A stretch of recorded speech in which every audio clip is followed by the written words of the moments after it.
नमस्कार दोस्तों। अगर एक शानदार टीचर बनना आपका सपना है तो आप बिल्कुल सही जगह पर हैं। आज हम फरवरी 2026 में होने वाले सेंट्रल टीचर एलिजिबिलिटी टेस्ट यानी सीटेट परीक्षा के बारे में सब कुछ जानेंगे, बिल्कुल आसान भाषा में।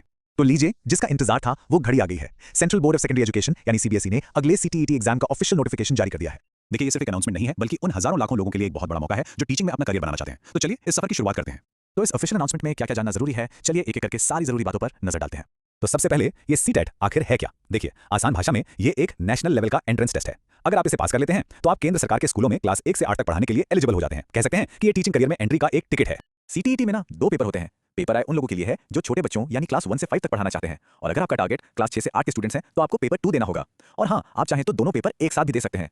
चलिए अब बात करते हैं सबसे जरूरी चीज की, यानी इंपॉर्टेंट डेट्स की। अपना फोन या कैलेंडर निकाल लीजिए, क्योंकि ये तारीखें भूलनी नहीं है। तो देखिए, 27 नवंबर 2025 से एप्लीकेशन भरने शुरू हो चुके हैं और अप्लाई करने की आखिरी तारीख है 18 दिसंबर 2025। इसका खास ध्यान रखें। और वो बड़ा दिन यानी एग्जाम डेट है 8 फरवरी 2026। अब आते हैं उस सवाल पे जो सबके मन में घूम रहा होगा, क्या मैं इस परीक्षा के लिए एलिजिबल हूं। चलिए, पेपर आई और पेपर 2 दोनों की एलिजिबिलिटी को एकदम सिंपल तरीके से समझते हैं।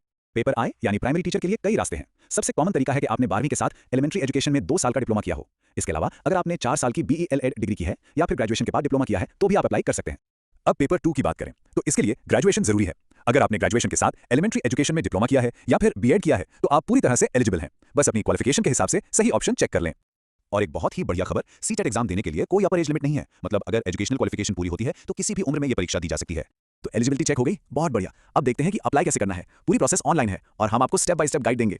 सबसे पहले फीस देख लेते हैं। जनरल और ओबीसी कैटेगरी के लिए एक पेपर की फीस है 1000 रुपए, और अगर दोनों पेपर देने हैं तो 1200 रुपए। वहीं एससी, एसटी और दिव्यांग उम्मीदवारों के लिए ये फीस 500 और 600 रुपए है।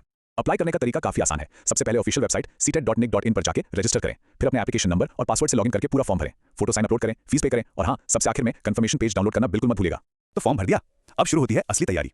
आइए जरा एग्जाम के पैटर्न को समझें और देखते हैं कि इस बार कुछ नया है क्या। पेपर 1 में कुल 150 सवाल होंगे और हर सवाल 1 नंबर का होगा। इसमें 5 सब्जेक्ट्स हैं, चाइल्ड डेवलपमेंट, 2 लैंग्वेज, मैथ्स और एनवायरमेंटल स्टडीज। हर सेक्शन से बराबर यानी 30-30 सवाल आएंगे।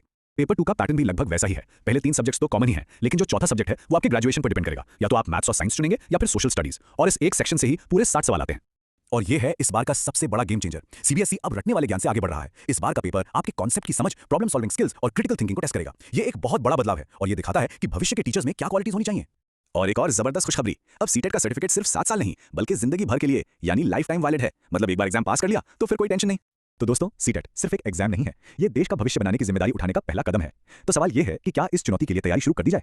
अपनी तैयारी में आज से ही जुट जाइए। हमारी शुभकामनाएं आप सबके साथ हैं।